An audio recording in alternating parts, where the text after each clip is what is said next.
नमस्कार मित्रांनो, एक प्रश्न आहे. तुम्ही कधी अनुभवलाय का?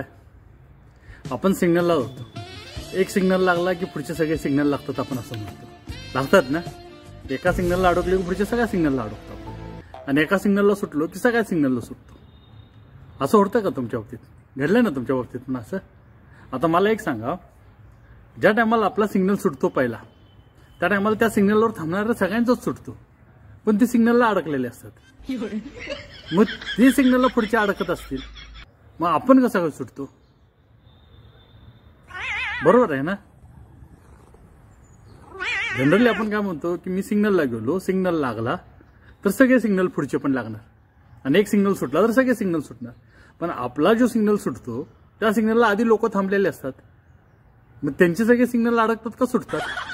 नेमकं काय होतं? काय होतं बघा.